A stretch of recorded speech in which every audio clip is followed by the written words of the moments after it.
దేవుని పరిశుద్ధమైన నామానికి మహిమ కలుగును గాక. నేటి వాక్య ధ్యానం కొరకు అపోస్తుల కార్యములు 9వ అధ్యాయం. క్రైస్తవ చరిత్రలో ఒక నూతనమైన ఘట్టం ప్రారంభించిన సమయం అది. సౌలు ఒక ఘోరమైనటువంటి నిర్ణయంతో క్రైస్తవులను హింసిస్తూ, ఆయన పరిచర్య చేసేవాడిని చంపుతూ, బంధిస్తూ, చెరసాల్లో వేస్తూ, చిత్రహింసలతో చాలా బాధ పెడుతున్న దినాలవి. అతడు అలాగ బాధ పెడుతూ యెరూషలేము ప్రాంతంలో దాదాపుగా అతను అనుకున్నట్లుగా చేసేసానని సంబరపడుతూ యూదా సమాజపు కేంద్రం వారి దగ్గరికి వెళ్ళి, అయ్యా, నేను దమస్కులో ఉన్నటువంటి క్రైస్తవులను చంపాలని ఆలోచన కలిగి ఉన్నాను, హింసించాలని ఆలోచన కలిగి ఉన్నాను, నాకు ఒక ఉత్తరం ఇవ్వండి అని చెప్పి లెటర్ రాయించుకున్నాడు. ప్రధాన యాజకుడు సరేనని చెప్పి అతనుకు లెటర్ ఇచ్చాడు. ఈ సౌలు యొక్క ఉద్దేశం ఏంటంటే క్రైస్తవులను హత్య చేయడం, వాళ్ళను బాధ పెట్టడం, అదే నాకు ఊపిరి అనుకుంటున్నాడట. ఒకరిని చంపితే గాని నేను బ్రతకను అనుకుంటున్నాడట. క్రైస్తవుల రక్తాన్ని కళ్ళ చూడకపోతే ఉండలేకపోతున్నాడట. పగలు రాత్రి ఒకటే ధ్యాస, ఒకటే ఆలోచన. అతను అలాంటి ఉద్దేశంతో ఉన్నాడు. ఈరోజు కూడా చాలా మంది అలాంటి వారు ఉన్నారు సమాజాలలో. నిన్న ఒక వ్యక్తి గురించి విన్నాను, అతని పేరు గణేష్ అట.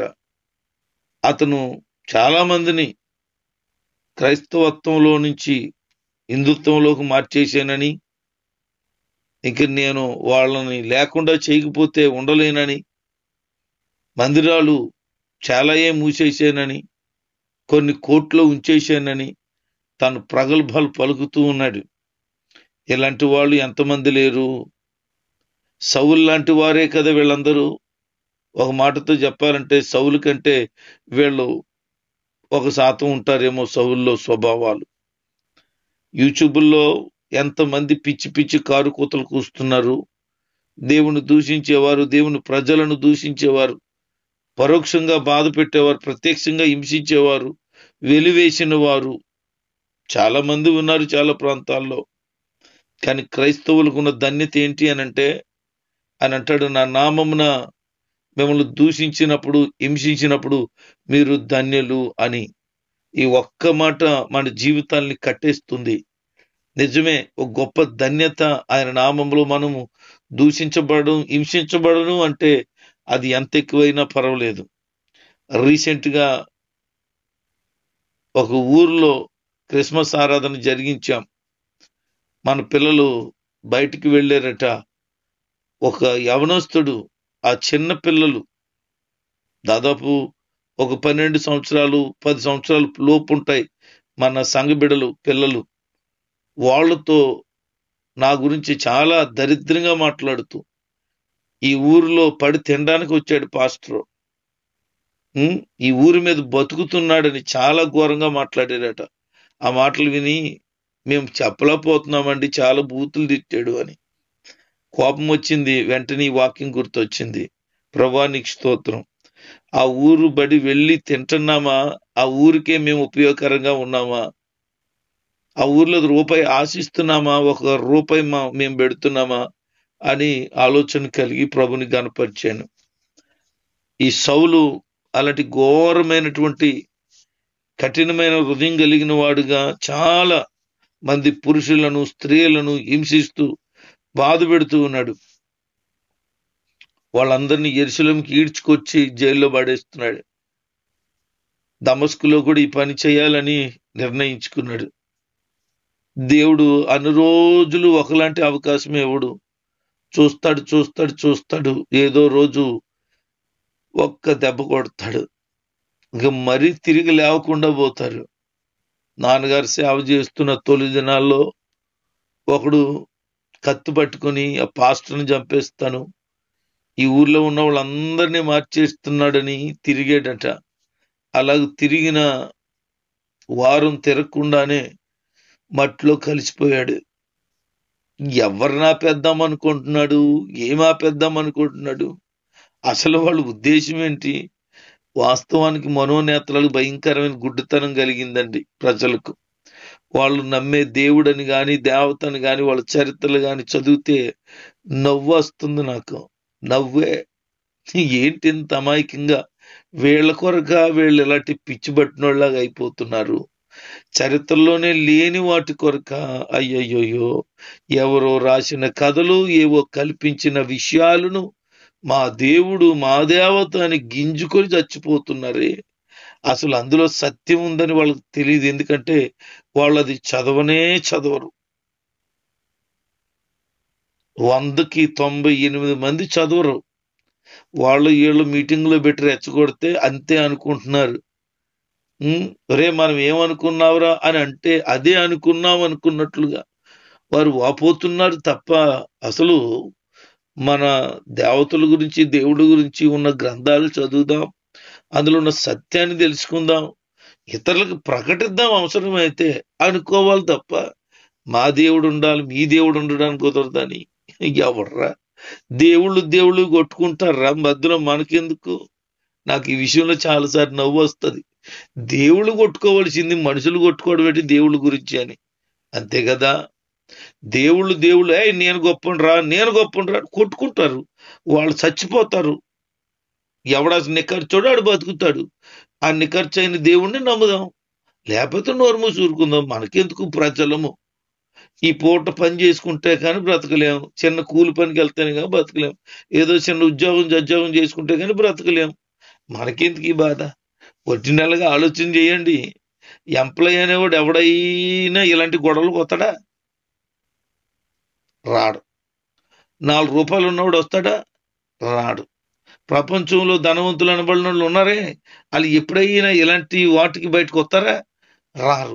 ఒకవేళ ఏమన్నా ఫైనాన్షియల్గా సపోర్ట్ చేస్తారేమో నాకు తెలియదు, కానీ బయటకు మాత్రం రారు. వాళ్ళ వ్యాపారాలు వాళ్ళ వ్యవహారాలు ఆకతాయి జనం, అలగారి వాళ్ళు, తీరం వరం లేనోళ్ళు, పని పాటు లేనోళ్ళు, ఖాళీగా ఉన్నవాళ్ళు, బేవర్స్లాగా రోడ్లను తిరిగే వీళ్ళకే ఈ పిచ్చి అంతా.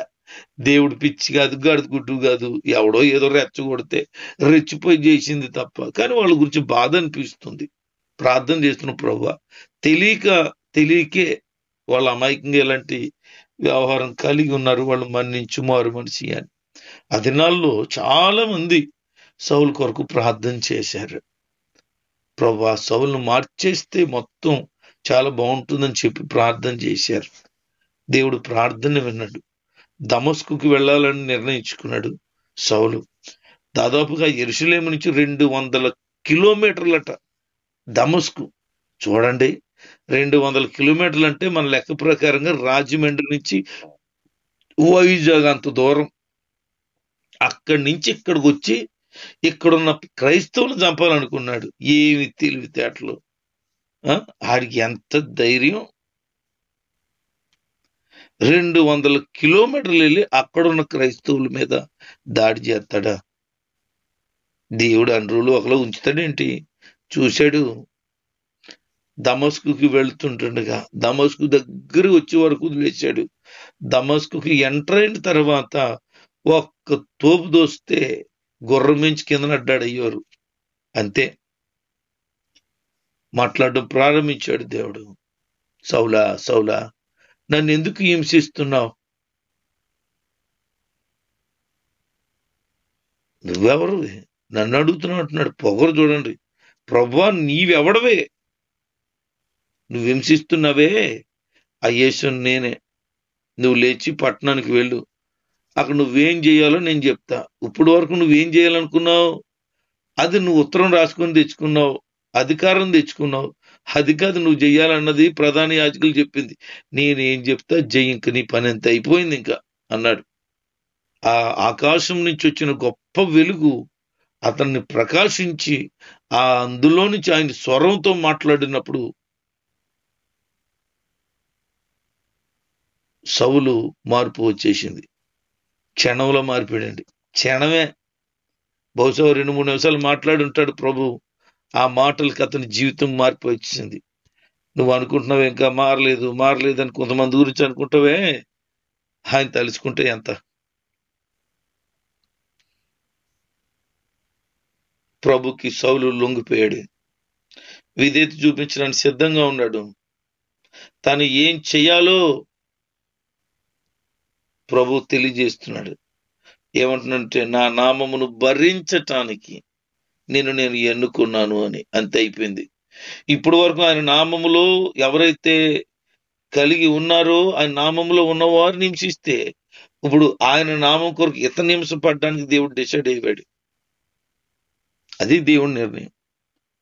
దమస్కు ప్రాంతానికి వెళ్ళటానికి కళ్ళు కనపడతలేదు, గుడితనం వచ్చేసింది.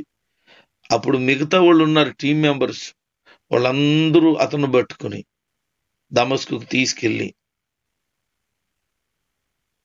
తిన్ననిది అనేటువంటి ఈదులో యోధ అనే వాని ఇంటి దగ్గర అతను పెట్టారంట. అక్కడికి వెళ్ళిన తర్వాత దేవుడు అననీయతో మాట్లాడుతున్నాడు. అనని, నీవు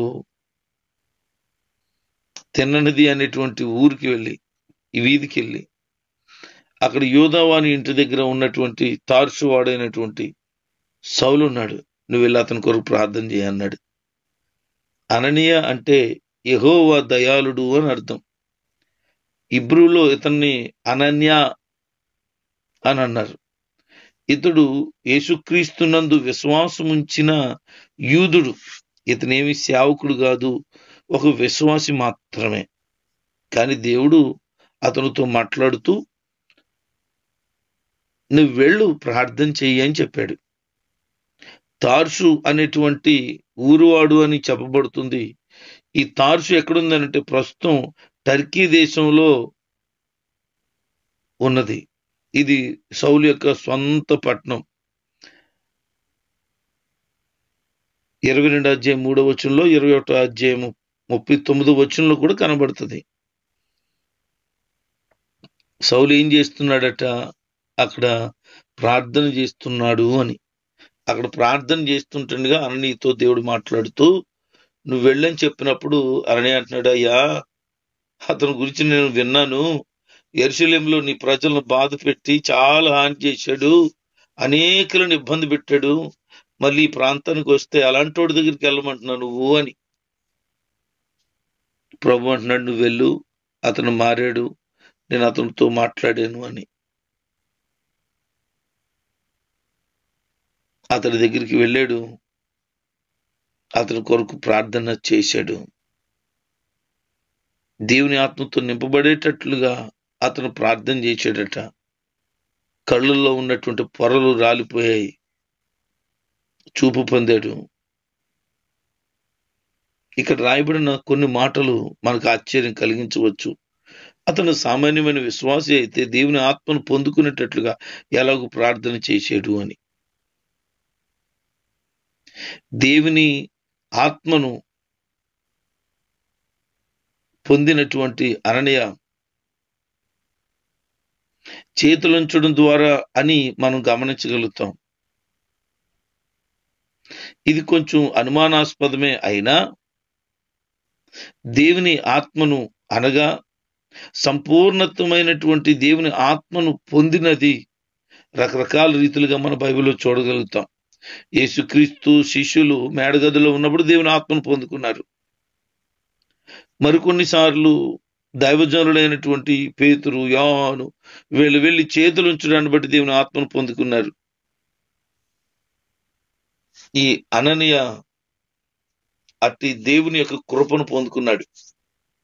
ఒక విశ్వాసే, కానీ విశ్వాసి పరిధిని మించి దేవుడు అవకాశం ఇచ్చాడు. అంత మాత్రమే కాదు, కొన్ని దినాలు అక్కడ ఉన్నాడట, సౌలుకి వార్తను చెప్పాడు, విశ్వాసం ఉంచాడు పరిపూర్ణంగా, చాలా విషయాలు బోధించాడు, బాప్తిజం తీసుకున్నాడు, ప్రభు కొరకు నమ్మకంగా ఉండడం ప్రారంభించాడు. ఆ ప్రాంతాల్లో సువార్తను ప్రకటిస్తూ ఉన్నాడు. అన్ని జనులకు వెలుగుగాను, రాజుల ఎదుట, ఇశ్రాయేలుల ఎదుట ఆయన నామాన్ని భరించడానికి దేవుడు ఏర్పాటు చేసుకున్న ఒక బలమైన సాధనమే సౌలు. ఆయన నామములు ఎన్నెన్ని శ్రమలు పడాలనో ఆయన దాన్ని అన్ని నిర్ణయించాడట. యేసుక్రీస్తుని తెలుసుకుని ఆయన మార్గంలో సాగుతూ ఆయన సువార్తను ప్రకటించడం ప్రారంభించాడు. దమస్కులో శిష్యులు ఉన్నారు. కొంతమంది శిష్యులు అంటే యేసు ప్రభు శిష్యులు కాదు, క్రీస్తుని వెంబడించేవారు. ఈ అననీయ లాంటి వారు అక్కడ కొద్దిమంది ఉన్నారు. వారి దగ్గర ఉన్నాడు, దేవుని వాక్యం తెలుసుకున్నాడు, దేవుని కొరకు బ్రతకడం ప్రారంభించాడు. అతను దర్శించిన దేవుని యొక్క కృపను బట్టి అతన్ని దేవుడు మహాజ్ఞానంతో నింపాడు. ధర్మశాస్త్రం బాగా చదివిన వాడైనను, అంత ప్రావీణ్యత కలిగిన వాడైనను, దేవుని ఆత్మ అతను ప్రేరేపించిన విధానం కొలది దమస్కు ప్రాంతంలో ఆయన నామమును ప్రకటన చేయటానికి, అనేక మందికి క్రీస్తు సువార్తను ప్రకటించడానికి సిద్ధపడితే ఆ ప్రాంత ప్రజలందరూ అనుకుంటున్నారు, అమ్మ బాబోయ్, ఈ సౌలు నిజంగా చెప్తున్నాడా అబద్ధంగా చెప్తున్నాడా, మాకు అర్థం కావటం లేదని కనిపించబడుతున్నాడు. ఎందుకంటే ఒక భయంకరమైన వ్యక్తి మారాడంటే ఎవరు నమ్మగలుగుతాడు? కష్టమే గాని సౌలు మారాడు, ఇది వాస్తవం. ఆ ప్రాంతంలో కొద్ది కాలం గడిపిన తర్వాత యూదులు అతను చంపాలని ఆలోచన చేశారట, కుట్ర బన్నేరట. అది తెలిసి వాళ్ళు ఏం చేశారంటే రాత్రి పగలు పౌలుని కాపాడుతూ, అనగా సౌలుని కాపాడుతూ భద్రపరుస్తూ వచ్చారు. రాత్రి వేళ ఒక గంపలో పెట్టి తెలియకుండానే యెరూషలేము నుంచి అవతలకు, అనగా దమస్కు ప్రాంతంలో ఉన్నటువంటి అవతలకు గోడ దాటించేశారు. కారణం ఏంటంటే ఒకవేళ ఎక్కడుంటే చంపేస్తారని. యెరూషలేము వెళ్ళాడు.